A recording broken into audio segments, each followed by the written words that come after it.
dhiig la'aanta waa tirada unugyada dhiigga cascas oo ka yar sidii caadiga ahayd.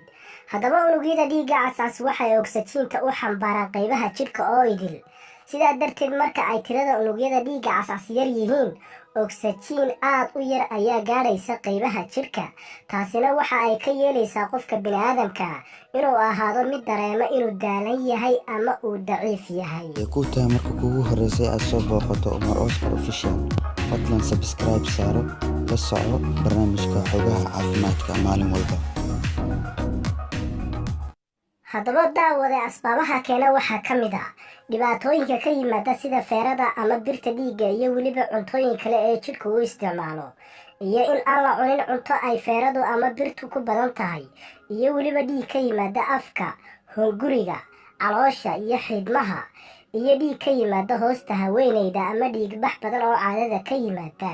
iyo dhallaanka ka yar 1 sano ee cabba caanaha looda ama caanaha adhiga, iyo weliba dhallaanka lagu quudiyo caano boodhe aan lahayn feero ama bir dheeraada.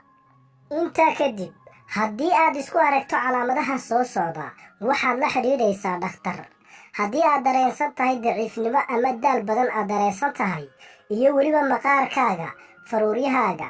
ciridka iyo indhaha dhinacyadooda iyo cidiyaha calaacalaha iyo weliba gacmuhu ay midab beelaan,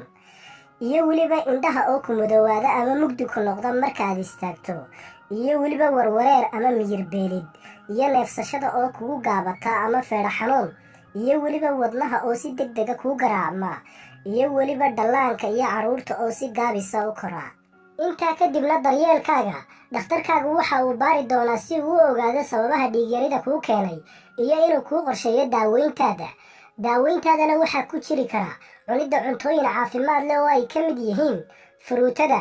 khudradda, roodhida, waxyaabaha caanaha laga sameeyo, hilibka iyo kalluunka, iyo inaad cunto cuntooyinka ay feeradu ku badan tahay sida khudaarta caleenta ah, hilibka guduudan, lowska iyo digirta.